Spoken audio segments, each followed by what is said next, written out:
మీకు మొట్టమొదటి లెసన్లో హెచ్సిఎఫ్ 5 టైప్స్ చెప్పగలిగారు. తర్వాత మూడో లెసన్లో తీసుకుంటే థర్డ్ లెసన్లో ఏం చెప్పగలిగారు కొత్తగా? ఏం చెప్పాను కొత్తగా? థర్డ్ లెసన్లో పాలినామియల్స్ ఏం చెప్పాను? X minus alpha X minus beta equation ఎట్లా ఉందో అనేది కొత్తగా చెప్పగలిగారు. తర్వాత ఫోర్త్ లెసన్లో పేర్ ఆఫ్ లీనియర్ ఈక్వేషన్ తీసుకుంటే table of order bytes and 4 types of problems కొత్త రకంగా చెప్పగలిగారు. తర్వాత క్వాడ్రాటిక్ ఈక్వేషన్ తీసుకుంటే జీరోస్ ఫ్యాక్టరైజేషన్ ద్వారా, తర్వాత గ్రాఫ్ ద్వారా, తర్వాత జామెట్రిక్ వే ద్వారా చెప్పగలిగారు. క్వాడ్రాటిక్ ఈక్వేషన్ ఫార్ములా కూడా ఆల్జీబ్రా మెథడ్ కొత్త తరహాగా చెప్పగలిగారు. తర్వాత జామెట్రిక్ ఈక్వేషన్ని జామెట్రిక్ ప్రూఫ్ ద్వారా కూడా బోర్డు మీద చెప్పారు. తర్వాత 6th లెసన్ చెప్పలేదు మనం, అది కూడా కరెక్ట్గా చెప్పాలి.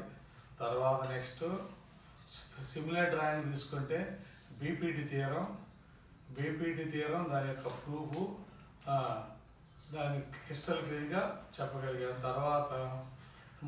తర్వాత తీసుకుంటే సిమిలర్ డ్రాయింగ్స్ తర్వాత ట్యాంజెంట్స్ తీసుకుంటే క్రియేటివ్గా అన్ని ప్రాబ్లమ్స్ దాదాపు అన్ని ప్రాబ్లమ్స్ 2-3 మినిట్స్లో కొత్త తరహాగా చెప్పగలిగాం. తర్వాత ట్రిగ్నామెట్రీ తీసుకుంటే ట్రిగ్నామెట్రీ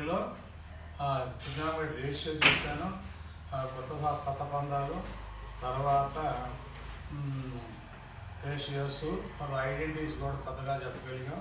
ఆ 3 ఐడెంటిటీస్ని మనం 36 ఐడెంటిటీగా తీసుకోగలిగాం. ఇప్పుడు మెన్సురేషన్లో 0 డైమెన్షన్ అంటే ఏంటి, 1 డైమెన్షన్ అంటే ఏంటి, సింగిల్ డైమెన్షన్ అంటే 2 డైమెన్షన్స్ అంటే ఏంటి, ట్రయాంగిల్లో ఎన్ని ఫార్ములాస్ ఉంటాయి, అవన్నీ కూడా కొత్త పందాలు మీకు చెబుతున్నాను. ఇప్పుడు ఈ డయాగ్రామ్ తీసుకుంటే క్యూబ్ డయాగ్రామ్ తీసుకుంటే క్యూబ్ డయాగ్రామ్లో ఏం ఓపెన్ చేయగలిగాం? క్యూబ్ డయాగ్రామ్ ఎల్ఏసీ అంటే పాలీహెడ్రాన్. ఎల్ఏసీ పాలీహెడ్రాన్ అంటే కోన్స్ ఉంటేనే పాలీహెడ్రాన్ అంటారు, కోన్స్ లేకపోతే నాన్ పాలీహెడ్రాన్ అంటారు. ఇక్కడ ఇది ఒక స్క్వేరు, ఇక్కడ ఇదొక స్క్వేరు, ఇదొక స్క్వేరు, ఇదొక స్క్వేరు, టాపు బాటం లేకుండా 4A² 4 ఏరియాస్ అని ఇది ఎల్ఎస్సిగా మనం చెప్పుకున్నాం. తర్వాత టోటల్ సర్ఫేస్ ఏరియా తీసుకుంటే టాపు బాటం కలిపి 6A² ఏరియాలు 6 తీసుకొని 6 ఏరియాస్ చేసుకోగలిగాం. ఇది క్యూబ్ యొక్క పర్ఫెక్ట్ క్యూబ్ యొక్క వీటి యొక్క ఎల్ఏసీ అండ్ టీఎస్ఏ. ఎల్ఏసీ అంటే లేటరల్ సర్ఫేస్ ఏరియా, టీఎస్ఏ అంటే టోటల్ సర్ఫేస్ ఏరియా. వాల్యూమ్ తీసుకుంటే 3D, this is 3D figure. ఈ 3D ఫిగర్లో 3D అంటే 3 dimensions, length, breadth, height. A also another A, that's why it has become into a cube. Next cuboid తీసుకుంటే క్యూబాయిడ్లో ఏముంది? Cube కన్నా length ఎక్కువగా ఉంది. Cuboid కనుక మనం ఓపెన్ చేస్తే లెంగ్త్ ఎక్కువగా ఉంది, బ్రెడ్త్ తక్కువగా ఉంది. క్యూబాయిడ్ ఆయిడ్ అంటే లెంగ్త్ ఎక్కువ అయినట్టు. ఇక్కడ కూడా ఇది కూడా పాలీహెడ్రాన్ అంటే కర్వ్డ్ సర్ఫేస్ ఏరియా ఉన్న ప్రకారమే పాలీహెడ్రాన్ అంటారు.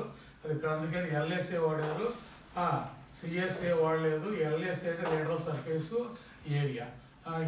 ఈ ఫిగర్ మనం ఓపెన్ చేసి L into B, L into H, L into B, L into H, total by 2 LBs plus 2 LHs. If you take 2H common, it has become into 2H into L plus B. This is the formula for 4 walls of the cuboid, 4 walls of the lateral surface area of the 4 walls of the cuboid. Next మనం cylinder తీసుకుంటే cylinder ఎలా ఉంటుంది? మనం ఫ్రంట్లో కనుక look కనుక చూసుకుంటే pie షేప్లో ఉంటుంది. This is pie shape. ఈ సిలిండర్లో 3 కోన్స్ దీంట్లో పడతాయి. ఈ 3 కోన్స్ పడతాయంటే what is the volume of cone volume అనేది 1/3 πr²h. అంటే 1 volume of cone is equal to 1/3 1/3 pi r square h 1/3 pi r square h volume. అలాగే మనం కోన్ కనుక ఓపెన్ చేస్తే సిలిండర్ కనుక ఓపెన్ చేస్తే సిలిండర్ ఓపెన్ చేస్తే ఇది రెక్టాంగిల్ బ్లాక్గా మిగిలిపోయింది. ఇక్కడ సిలిండర్ ఓపెన్ చేస్తే ఈ కర్వ్డ్ సర్ఫేస్ ఏరియాలో ఏమైంది హెట్రాడాన్గా మిగిలింది. ఇక్కడ length is equal to 2 pi r, h is equal to breadth. That's why what is that curved surface area? It is curved surface area. There is a curve in this. That's why it is 2 pi r h. 2 pi r is L and h is B. L into B. That's why the area of the rectangle is L into B. If you open up, this is the circle. That's why 1 pi r square. Bottom another pi r square. 1 pi r square plus 1 pi r square. 2 pi r square. 2 pi r into h. L into B. That is plus 2 pi r h. If we take 2 pi r into r plus h.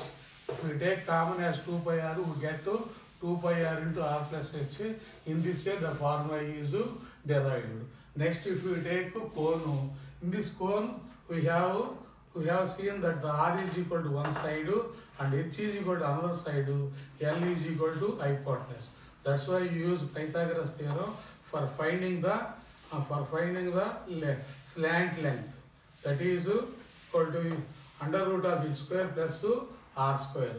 What is lateral surface area?